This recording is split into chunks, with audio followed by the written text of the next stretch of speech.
All right. Welcome, and thank you so much for joining us today for our Q'd In event. We're super excited to talk about a topic that I think's probably not on many people's radars, but is more important and impactful to customer experience than you probably know. And before we get started, though, I want to thank David for presenting here, and want to talk just a second about Q'd In, whose purpose is to really make an impact to business leaders and equip them with the knowledge they need to improve their customer experience. And for those of you who haven't worked with CPI in the past, we currently support over 120,000 business users across 23 states and around the world, supporting them over millions, hundreds of millions of customer interactions. So we're glad you could join us today. And kind of the four pillars of service that we have today: enterprise phone systems, contact center, CRM, and digital engagement, the full life cycle from consulting to customer success. And what we're really proud about is the customers that we get to work with on a daily basis. We thank you. So with that, we're going to turn it over to David. We appreciate you talking about a very important topic today.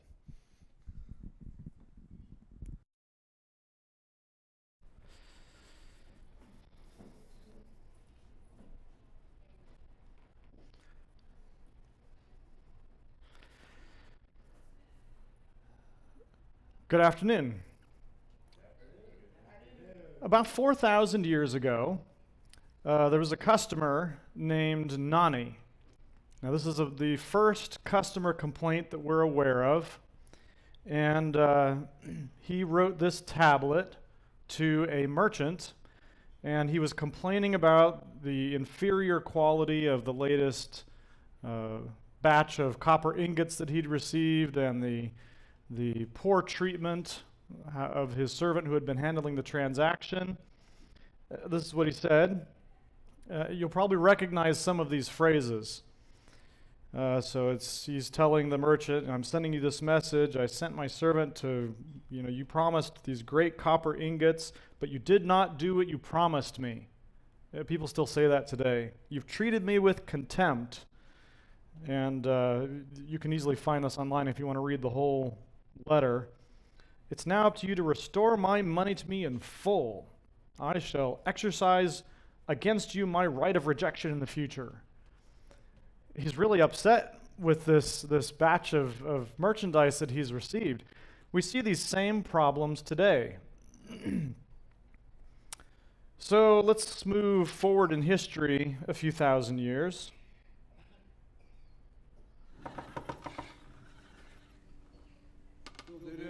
Ansgar? Ja, der er jeg. Ja, så bra. Ja, hei du. Ja, hva gjør du? Ja, det er her. Ja, vil du sitte? Takk. Ja. Ja, så jeg har fått gjort noen ting hele formiddagen. Ja, jeg beklager. Hold på lenge til et helt til, se hva skal alle ha på en gang. Ja. Så kommer inn. Nei, den ligger der. Har du forsøkt å åpne den? Åpne den, hvis det hadde vært så enkelt, så hadde jeg jo prikalt heltest, hadde jeg vel? Nei. Du har lagt på en vann? Nei, det var fort til det. Ja, se. Bare gjør der. Sånn. Ja, da er du i gang. Ja, så langt kom jeg også. Ok.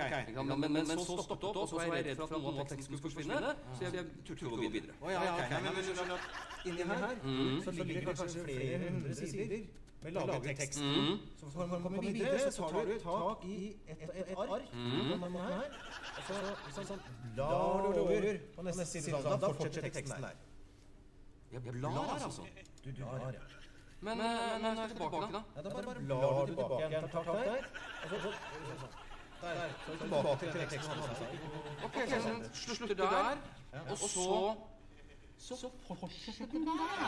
Ok, men når jeg skal avslutte dagen, da står du sammen med permene. Ja? På den måten der. Sånn. Der ligger alt laget til deg der. Altså, jeg risikerer ikke å miste noen av teksten her. Alt ligger laget til deg. Ja, det er fyr på, eller det er kanskje litt sannsynlig. Ja, ok. Nei, for det er noe det når du holder på med skriftruller, så tar det litt grann tid å markere og bla i en bøk. Ja. Ja, men du vet det før du går. Bare gå igjen en gang til. Jeg åpner sånn, og så har du kalt det. Jeg blar frem og tilbake, og når jeg skal være ferdig, så bare lukker jeg den. Flott. Dette er kjempefint. Ja, men du, nei, ikke sant? Nå er den sånn igjen, nå får jeg ikke åpnet den.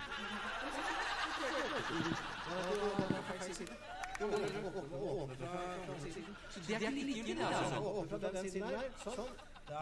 Der nå. Ja vel. Har du lest manualen, eller? Manualen? Det skal følge med manualen som brukerveiledning. Åja, det er den, ja. Ja, men det er det samme problemet med. Får den ikke opp.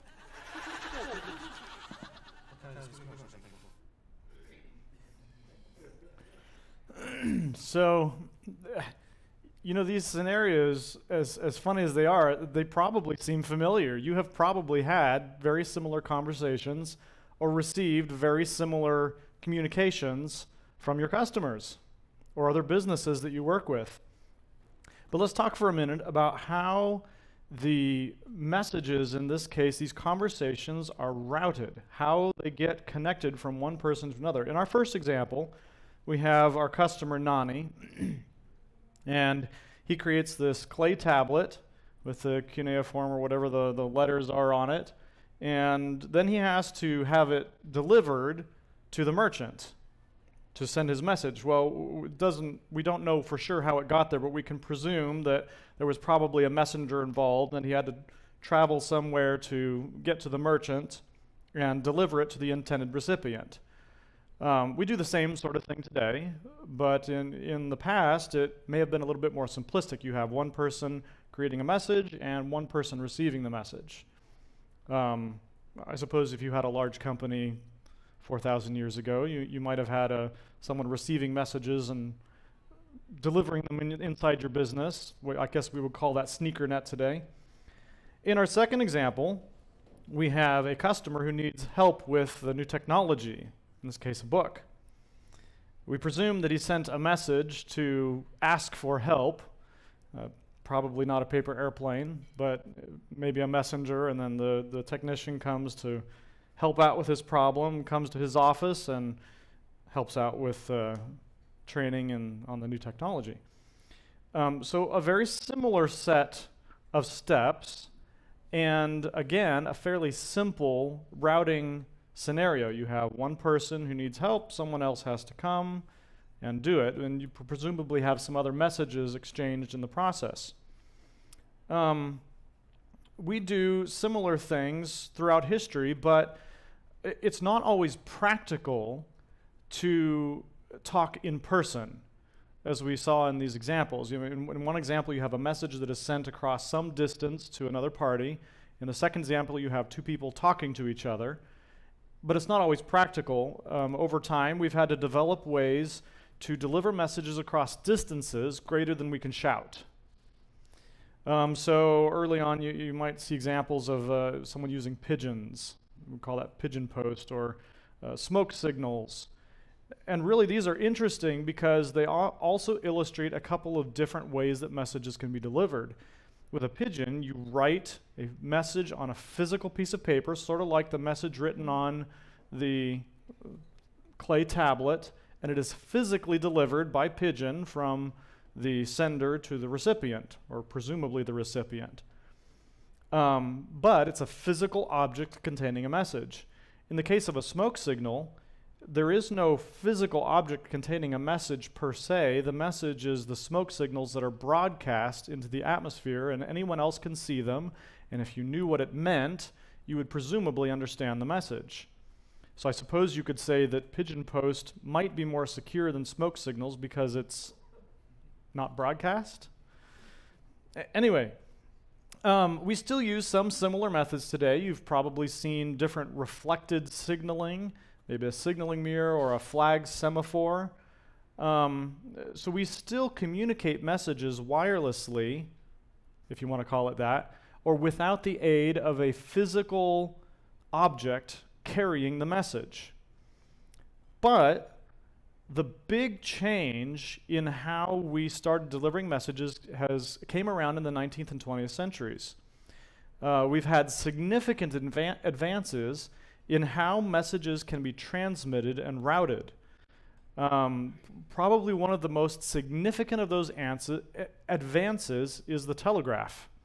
And there are different forms. So you have the visual telegraph or semaphore, which you see there on the left, where you would have some kind of a tower that would display different signals using these two different paddles in different orientations, and that message would be visually transmitted from one tower to another tower to another tower, from the sender to the recipient. And then along came the wired telegraph, where you could send an encoded message, a message encoded in signals across a wire.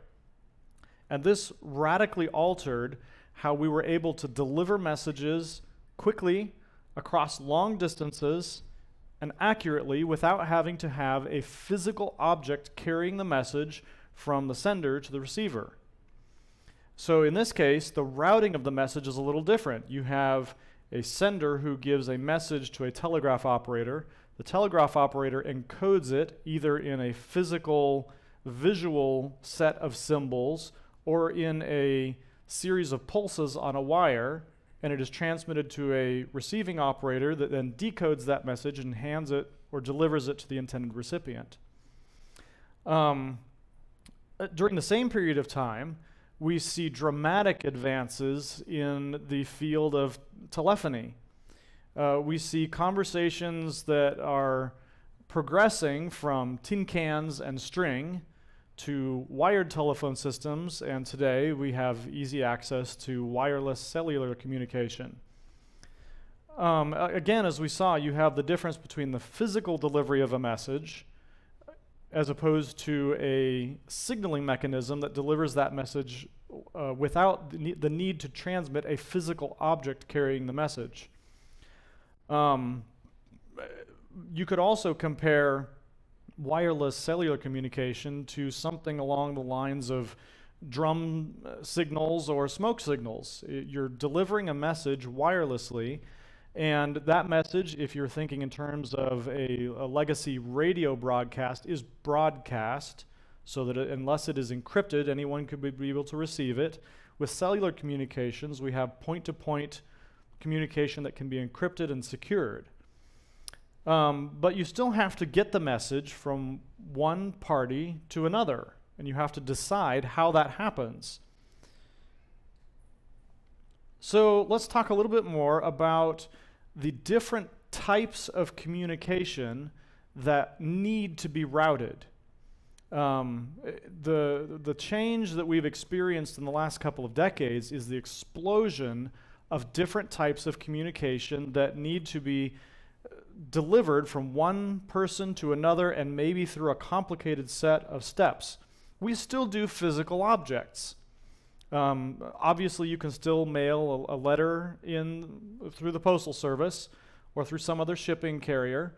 It's a physical object that contains a message, and the postal carrier is then responsible to route that message from you to whoever the intended recipient is through a series of steps that they have determined internally. But more common would be something along the lines of an order of something online. So let's use Amazon.com, since that's the ubiquitous one. You order a package from Amazon.com. Your order is routed to them. Your order is processed, and they route a physical object back to you. So your order to them probably does not require a physical object, but it still has to get to the right person, and then they have to create and deliver a physical object back to you. And that requires people inside the business, computer systems inside the business, automation, and finally the shipping carrier that has to get it to you, and hopefully no one swipes it off your doorstep. Of course, now Amazon is making that last leap where not only they will deliver it to your doorstep, but they will deliver it inside your house. So they're trying to take that entire length of delivery. But the same thing happens in reverse. So let's say you get that object and it's the wrong item or it's broken and you need to return it. You would be routing a physical object back to Amazon.com or to an Amazon receiving center, and that physical object is then routed inside their organization to the appropriate party to receive it and either exchange it or refund your money or do whatever they need, restock it, do whatever they need to do with it. But you can think of this like a conversation, because in this case, you may have a textual message that goes along with it, but you're also sending a message when you're sending the physical device or the physical object. How Amazon delivers that object to you is a communication that tells you something about the business. The condition that that object arrives in, how it's packaged, what it looks like, if it's the item you ordered or not. That's part of a conversation between you and the business. So if you find yourself on the business side of that conversation, keep in mind that even when dealing with physical objects, you are participating in a conversation. But there are many other types and categories of conversations that we might have.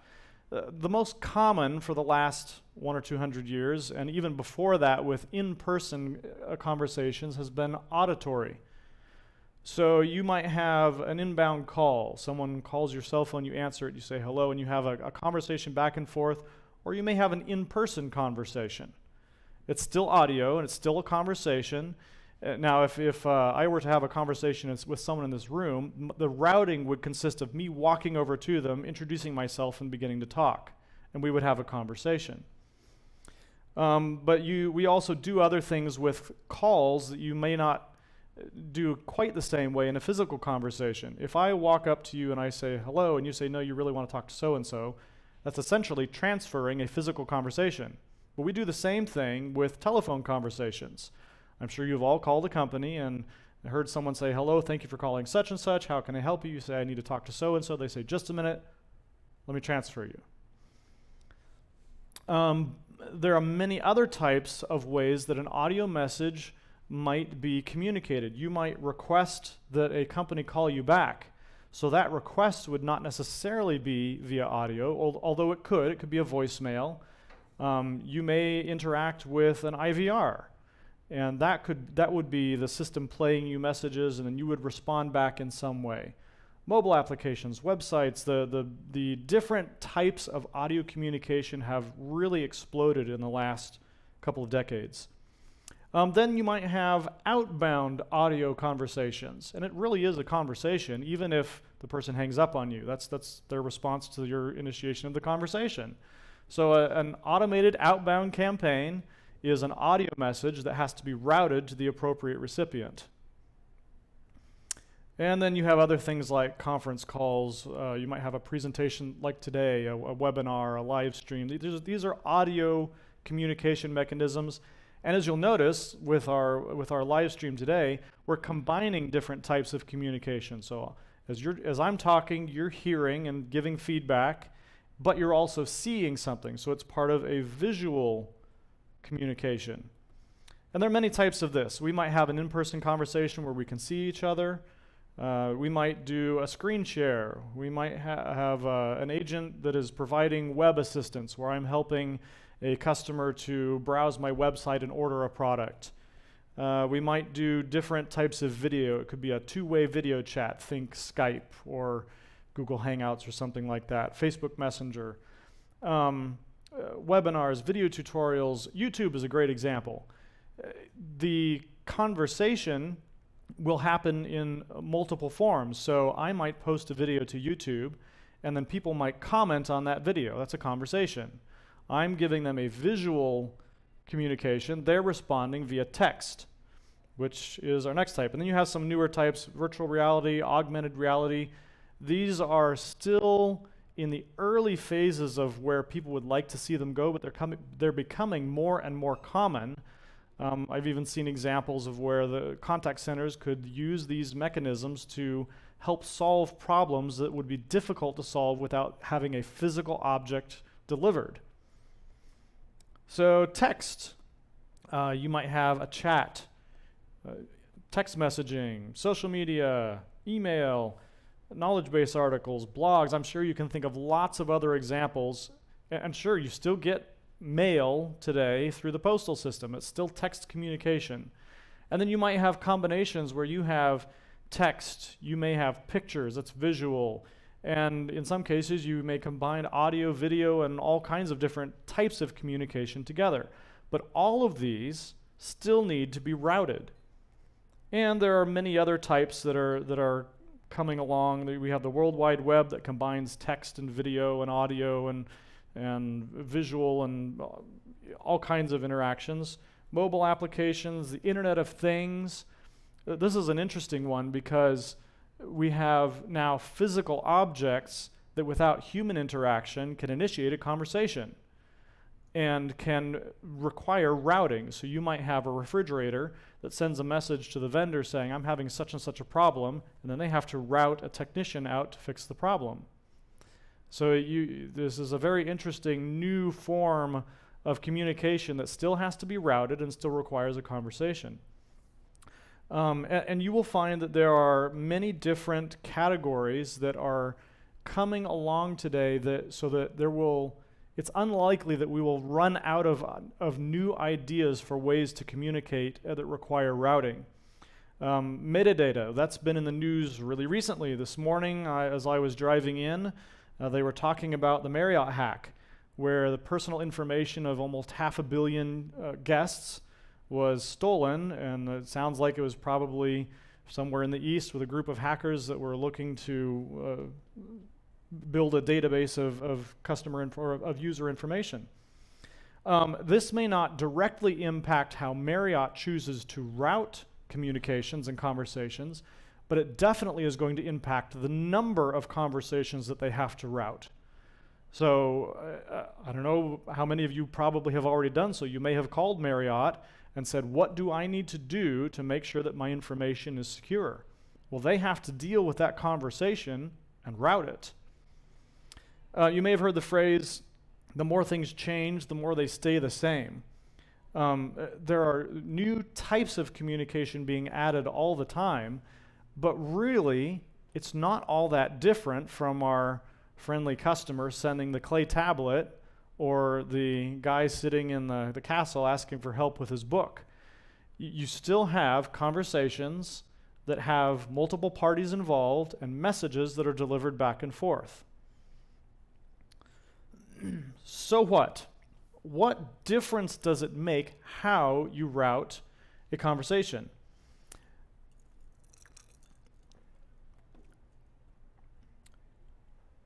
This is one of the reasons that we have communication systems.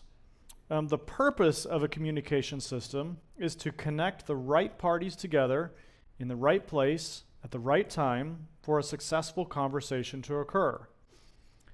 This could be anything from an email platform to a voice communication system, it could be social media, anything that its purpose is to organize communication is to help to connect people together to have a successful conversation. Conversation routing is how those different parties get connected together. So if I were to go on Facebook Messenger and try to connect with one of my friends, if that message could not be routed from me to my friend to send the request to talk, then that conversation would never occur. The same thing will happen with all these different types of communication that we've already talked about. There has to be a choice of, let's say that I need to talk to someone but I don't know who. There has to be something that decides who I get connected with. According to one study, 74% of customers are likely to choose another business after a negative phone experience. And that doesn't just mean how they felt about the agent that they were talking with or the person that they were communicating with. How they got to communicate with that person also is impacted as part of the customer experience that they have. According to one study, customers will only call a company twice before taking their business elsewhere, while a fifth will only call once. This means that if I don't successfully connect a conversation that is worth the trouble of having in the first or second attempt, I'm probably going to lose that business. So how I connect that conversation makes a big difference. 9 of the top 17 things that Americans hate most about customer service are related to how calls are routed and queued. And we'll look at some of these frustrations that customers have a little bit later. You've probably heard that in the 21st century, people tend to only call, and it's not just calls, it's really any form of contact. If I need to talk to someone about an issue that I'm having, it means that I couldn't solve it myself.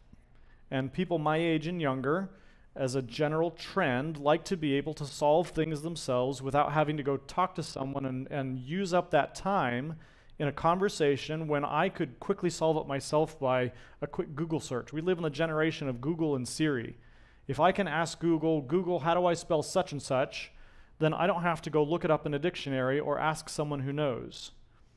So when I do need to talk to someone, it's really important that I be able to do so in a timely manner and have an efficient conversation. Otherwise, I'm just going to go spend the time trying to do it myself. So in this case, a missed or incorrectly routed call or other type of conversation equals missed business. This is really big for businesses, especially businesses that are having a difficult time transitioning from a 19th and 20th century type of communication into the 21st century, where you have an explosion of different types of communication that can occur. If all I do is handle physical mail and I don't even have the ability for people to call me, which probably doesn't happen, but it's a great example, then I'm probably going to miss out on a lot of business because people just aren't interested in writing me a letter to have a conversation. It takes too long. So let's take a look at 15 different routing methods that could be used today. I'm sure there are lots of other examples that we could look at, and there are always new routing methods being invented, but in the research that I've done, this is a somewhat representative sampling of what's available.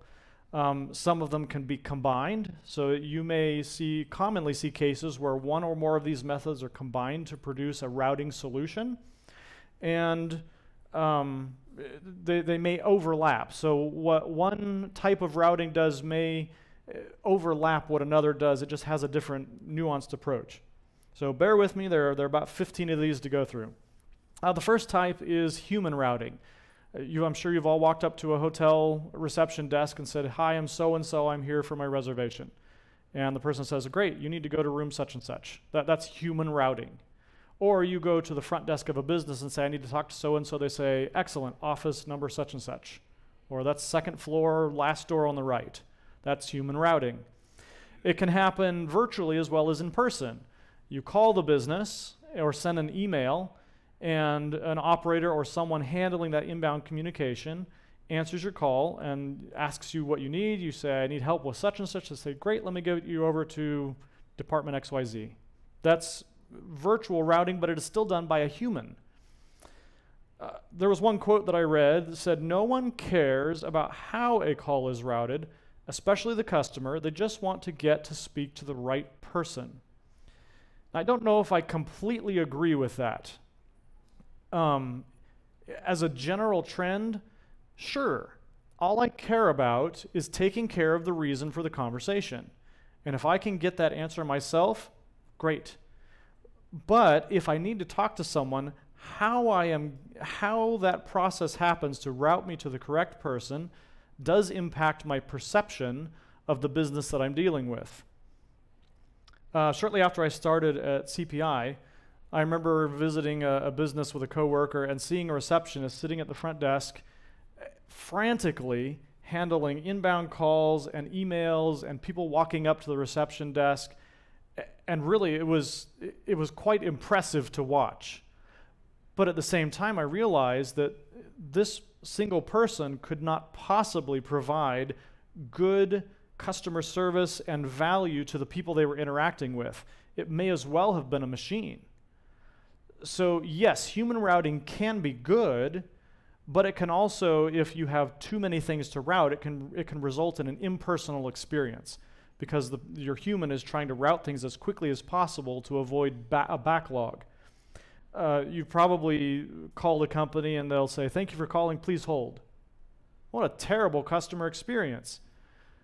Because the 2 or 3 calls immediately after you are probably getting the same answer, and then they come back to you. I've actually seen operators do this. They'll answer 3 or 4 calls in a row, "Thank you for calling, please hold," and then they'll come back to the first call and start routing it. So you have customers that can't talk to someone and are waiting because they're waiting for a human to route them when a system could have done it probably just as well or better. So as a general rule, I would say that human routing happens best when you have a small business that wants to offer a personal touch.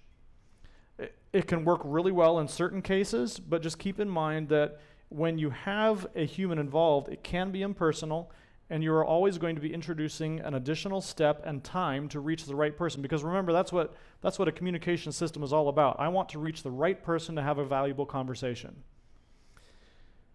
Lots more that could be said, but we have 14 more types. Native identifiers.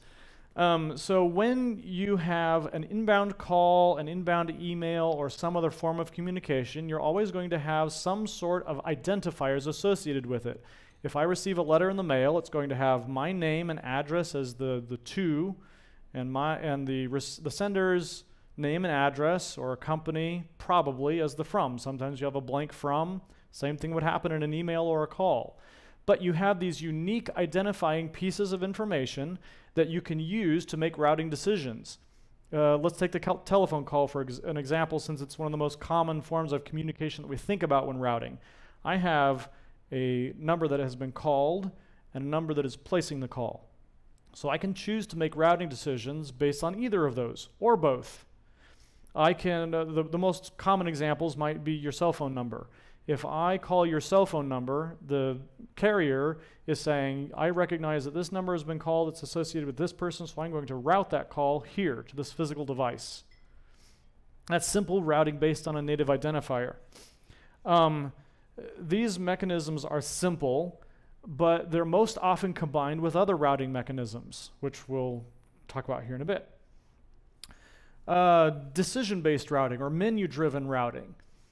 So when you call a company, you will probably get some kind of a menu saying, thank you for calling Acme Company, press 1 for such and such, press 2 for such and such, or it could be speech-driven, or it could be a menu in a mobile application or a website that you click on. The point being that the decision for which route to take is at least in part driven by the person placing the call or sending the message. In some ways, this is really nice because it gives some of the control of the routing to the person contacting your organization, and helps to narrow down who they need to talk to so you can route it correctly. It can be straightforward, but it can also quickly get out of hand. You probably called a company that has a monolithic IVR. For such and such, press 23. Or you might have, for such and such, press 1. Great, I pressed 1. For such and such, press 3. Great. Enter your such and such. For such and such, press 4. And by about the 4th or 5th level, all you want to do is talk to someone because you're tired of dealing with a computer that can't figure out how to route you. So it can really help to narrow down the field, but it can also get out of hand if you don't make sure and keep it limited. Also, a decision-driven routing scenario has to be a balance. It's a balance between what the person contacting you is interested in versus what you are interested in. So if you present 3 different options and the person contacting you isn't contacting you about any of those, you're going to introduce frustration because they say, well, I need to talk to you, but it's not about any of those 3. Time-driven routing. You might have schedules for the date or time, day of the week, month, year, anything that has to do with time. So during business hours, I want a call to go here. After hours, I want it to go here. On a holiday, I want it to go here. With an emergency, and these are kind of events, but they're also time-driven, or a company meeting, you're making routing decisions based on the time that an interaction comes through your system or a conversation. These can be very helpful in logical divisions of your routing. So as I mentioned earlier, many of these routing scenarios will be combined. This is one of those that will most often be combined with other types of routing. So I might combine a time-based routing scenario with an intrinsic information routing scenario, like the dialed number. Between 8 a.m. and 5 p.m. Monday through Friday, if a call calls this number, send it here. But it can break down when there's a problem with your time-driven schedules. The most common ones would be like a manager forgetting to configure a holiday schedule, or an admin forgetting to account for a time zone. So time-driven routing is great. Make sure you do it correctly. Location. Location is a big deal in today's world. Almost every mobile device has location services, and even computers have it now.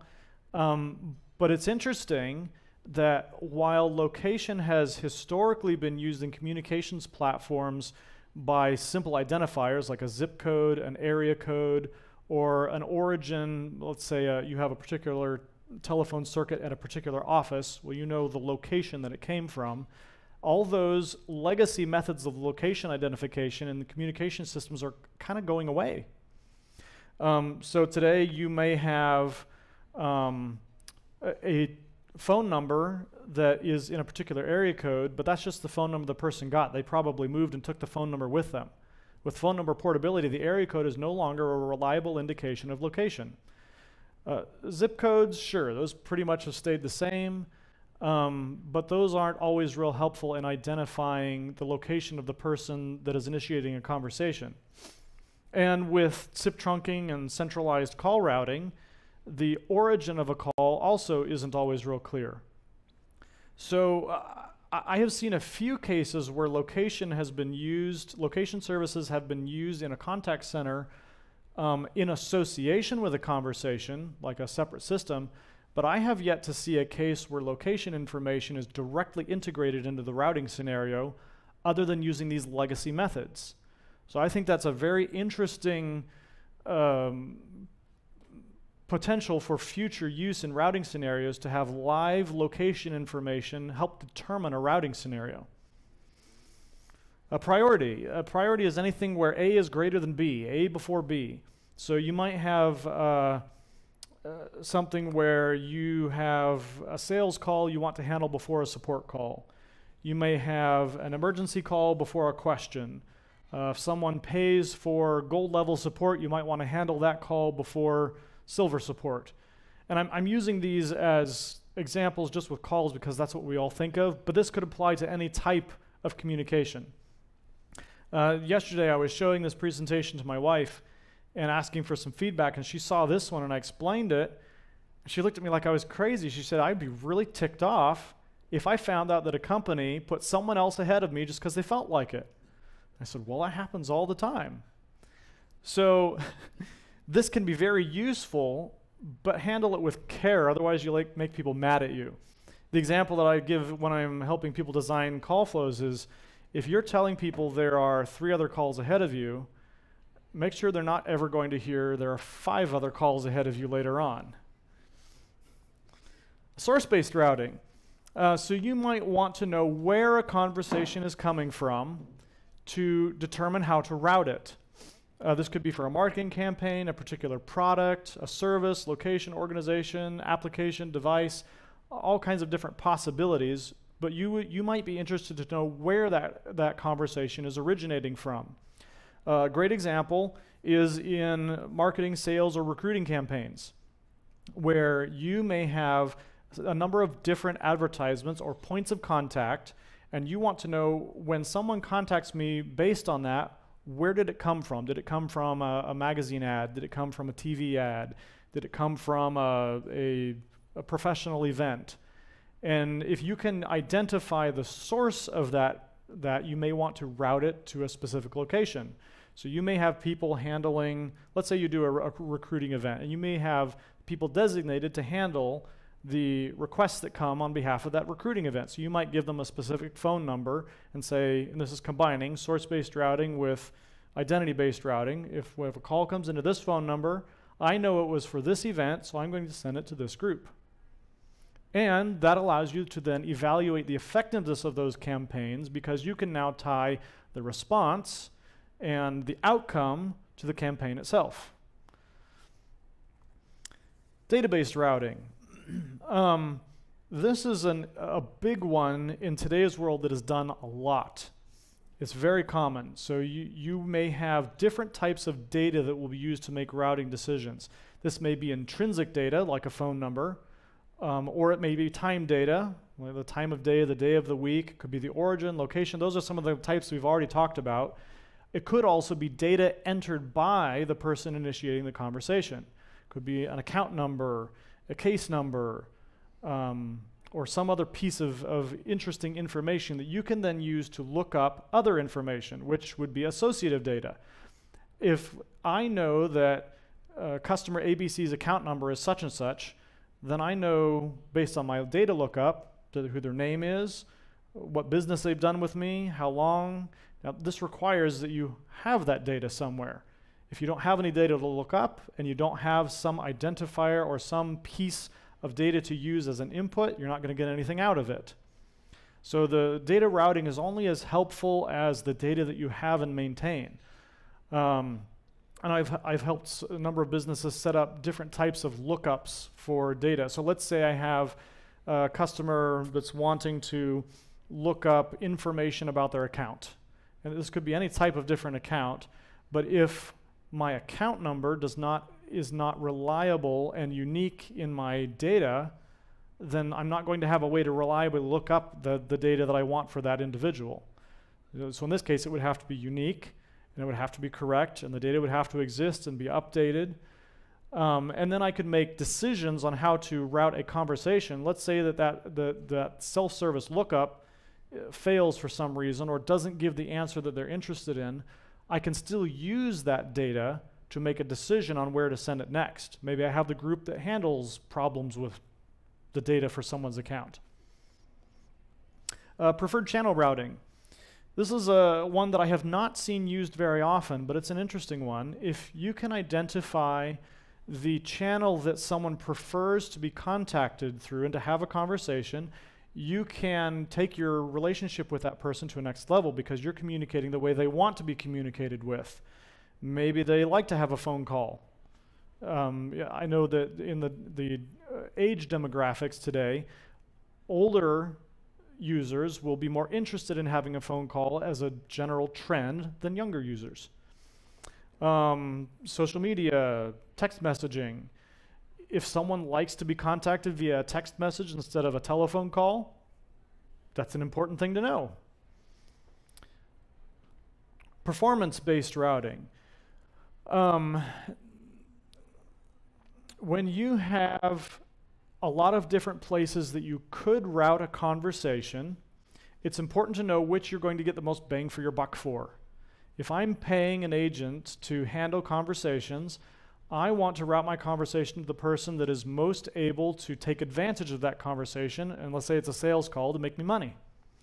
So I may want to send calls, if it's a sales call, to the person who does the best with the type of sale that the person is interested in.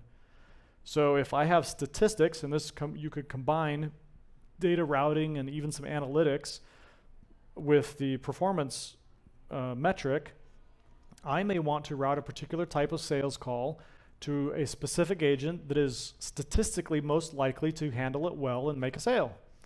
The same thing could be said for support.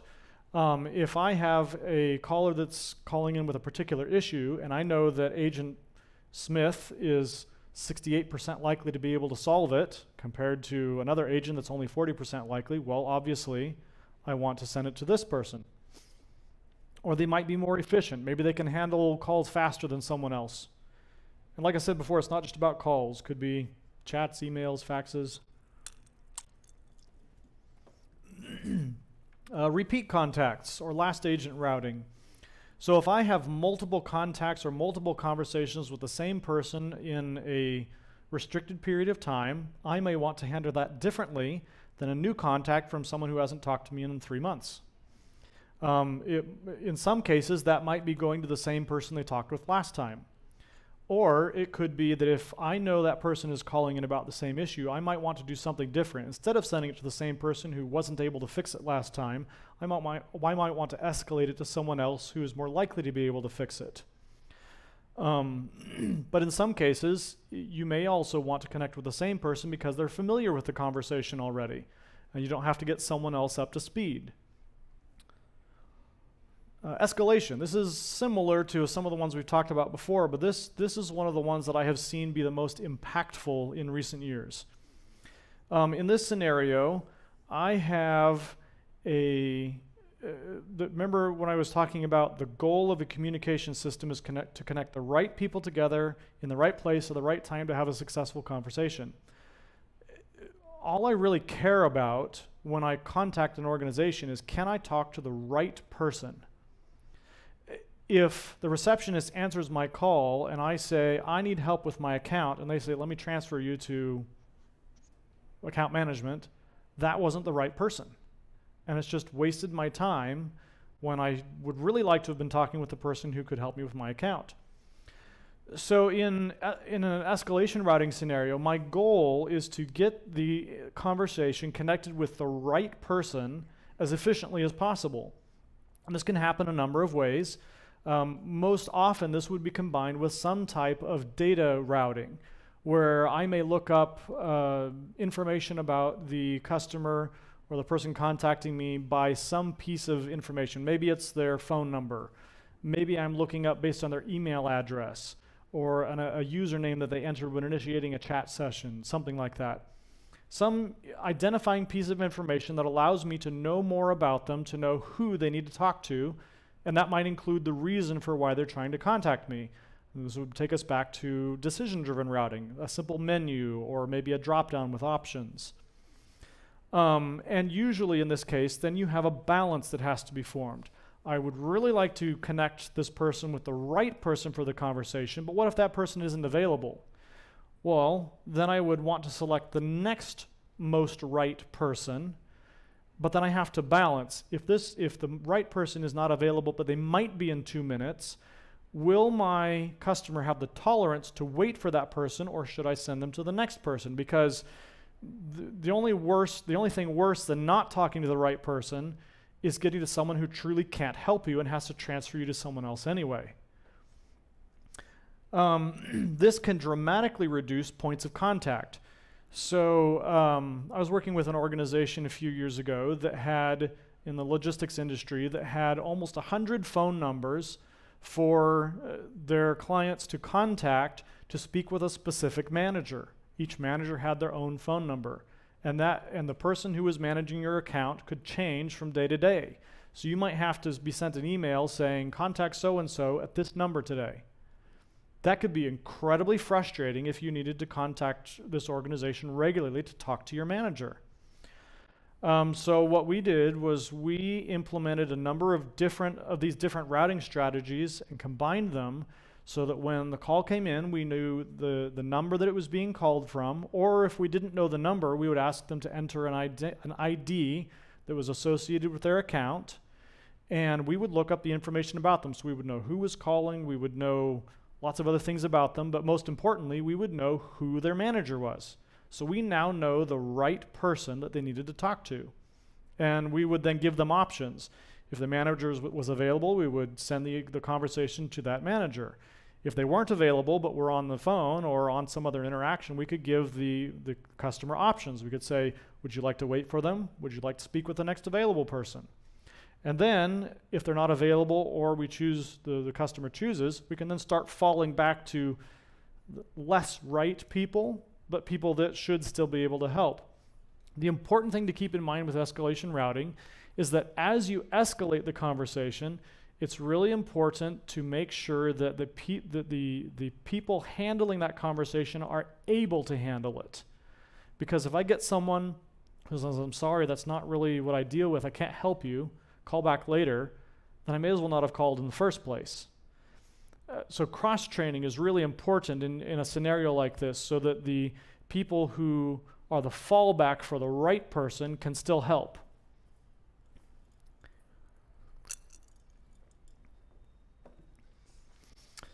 Analytics-based routing. So this sort of takes the escalation routing to the next level, combining with data, and this is where you start seeing artificial intelligence, big data analytics, and machine learning come into play. And this is a fairly new field in conversation routing. I would say that this has only been starting to be used within the last few years, and it's still bleeding edge. But we are seeing some examples of it and where it can be very beneficial. So I might want to know if someone is calling. One of the examples that I've heard most often is in the utility industry. If I know that someone is calling after hours, so it's not during regular business hours, it's during a particular time of year, they haven't called recently, and a number of other things I might know about this call, then I could say with a certain degree of certainty that this is an emergency call, and I need to prioritize it. So I'm using analytics to identify a signature and a statistical analysis to say that based on what I know, this is likely to be either the reason for the call or the outcome for the call or different things like that. So we'll talk about this in a minute, but this can also be combined with other types of information to reach certain outcomes. But there are many things you can analyze. You can analyze speech stress, you can analyze data about an account, you can analyze any piece of information that you have can go into this analytics equation to figure out certain trends. Demographics can go into this analytics scenario. So I might know that age is a factor in how I should route this conversation. For example, 67% of people 65 and older prefer a slower pace of conversation. So if I know that I have an agent that is good with a slower conversation pace, a more casual conversation, I would want to prefer that agent for this conversation as opposed to someone who is more efficient, talks fast, whatever. Urban residents, 24%, are more than twice as likely as rural residents or suburban residents to prefer an agent who is close to their own age. Again, this is age-based. There are different demographics that can affect how you might want to route a conversation. Because remember, just because you initiated a conversation doesn't mean it's going to be a successful conversation. The personality, language accent, other things could go into this. The pace. The final type of routing I'm going to talk about is affinity routing. And this is very similar to the previous two, but it takes it again to the next level, where I am using analytics and other types of information to define an outcome as a goal rather than some other metric. I don't really care about how long it takes me to answer the call or how long the call takes. My goal is an outcome. So maybe I want to make sure I retain an account. There was a credit insurance company found that by implementing analytics and using affinity routing, they were able to increase their retention rate from 15% to 30%, with dollars at risk saved increasing from 15% to over 45%. And they did this by identifying agents that statistically did better dealing with certain types of accounts that wanted to cancel. So if I know that agent Smith is 30% more likely to retain an account that is a service contract of $10 to $30 a month than agent Jones, well, I want to connect it with agent Smith. But maybe agent Jones is better with accounts from $30 to $100 a month. So this is developing an affinity relationship to determine the best person for the conversation. It's very similar to escalation routing, but you're now not so concerned about different traditional contact center metrics as you are an outcome. So really quickly, I'll go through a few common mistakes, otherwise known as how to irritate your customers. Some of these are not directly related to routing, but I think they're important to mention. An IVR abyss. An IVR that's difficult to navigate, difficult or impossible to get to a real person, has dead ends. This is one of the most frustrating customer experiences, to not be able to get the answer I need because it's just not there, or you've intentionally prevented me from speaking with someone. An unexpected disconnect. I've waited for a long time. I finally get to speak to an agent. They say, well, I'm not the right person. Let me transfer you to so-and-so. They transfer me, and I'm done. It's disconnected. That is one of the most frustrating things. Repetition. If I have to re-explain the reason for my conversation to multiple people, Each time that happens, I'm going to get more frustrated. If I, however, as a company, have systems in the back end that can take care of that and will record the reason for my call, that can be traced then to the next person, so they shouldn't have to answer the same questions. Transfers. If I'm connected to a person who can't help me, then I'm connected to the wrong person, and I'm not going to have a successful conversation. The worst, and I had this happen not too long ago with a pharmacy company. I called. They didn't know why I was calling, even though they should have. They said they were the wrong department, so they sent me to someone else, who sent me to someone else, who eventually, after 45 minutes, transferred me back to the first department. That's unbelievably frustrating. Long wait times. This indicates to the customer that your organization doesn't have enough people to answer calls, or whatever type of interaction it is. Or that agents are inefficient at handling conversations, or that your business practices are so bad that it makes the need to contact you more necessary. So long wait times are, now there's a way around this.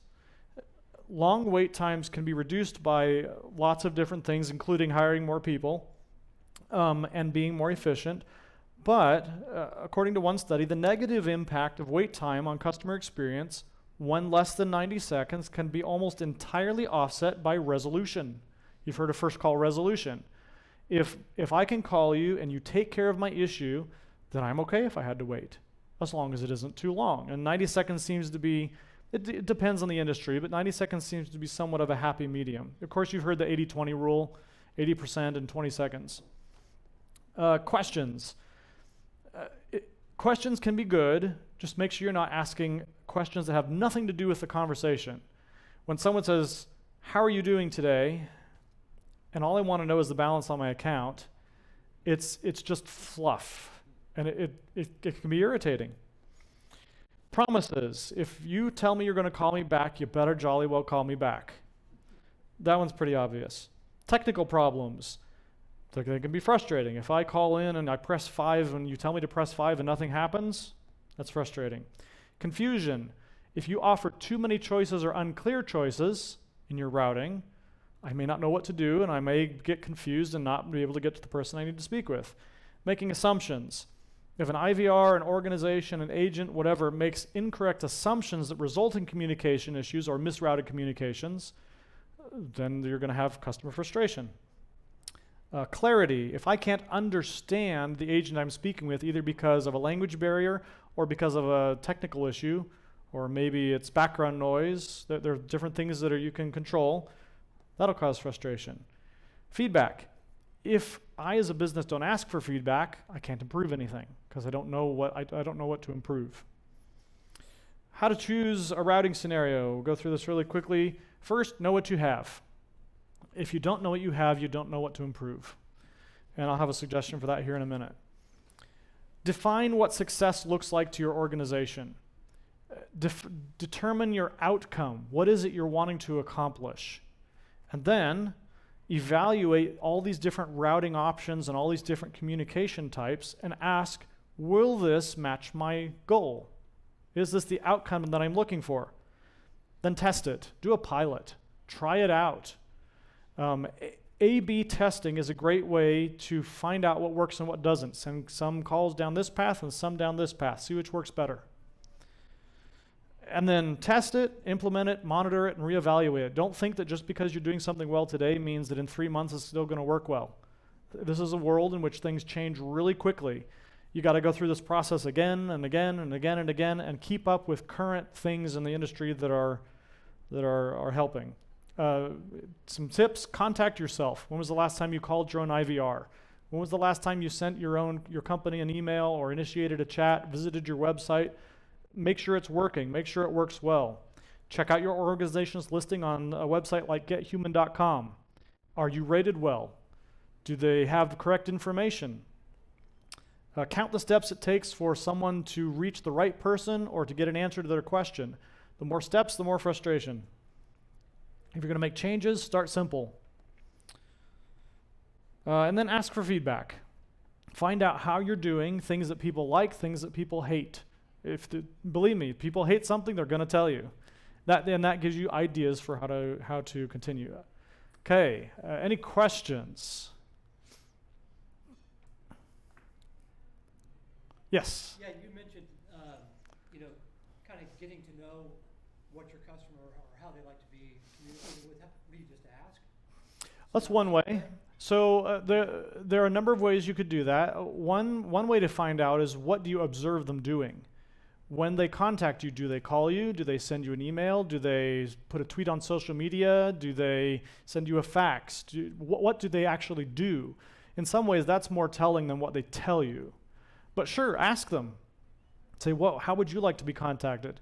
There are also some good analytics out there for industry trends. So if you have this demographic, this is what they're most likely to expect or want.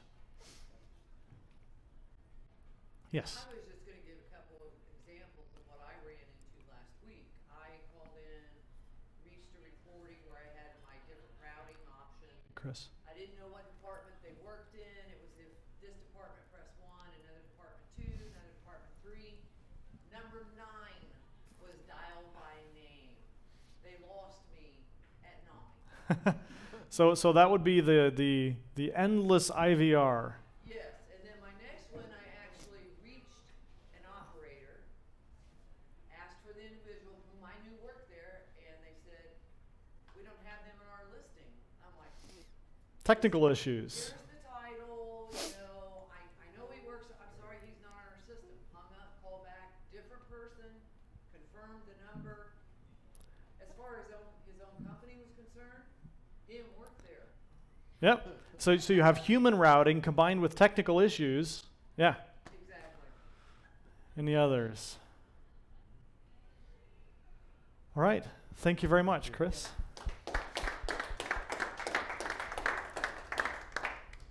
Thanks, David. I hope you got a lot out of that. I learned a lot more about queuing and routing than I never knew was available out there. So thank you, David. He's also put together a package to help organizations who may be struggling with this. So if you're interested, please give us a call. We're happy to help you. Other than that, we just wanted to thank you so much for joining us today.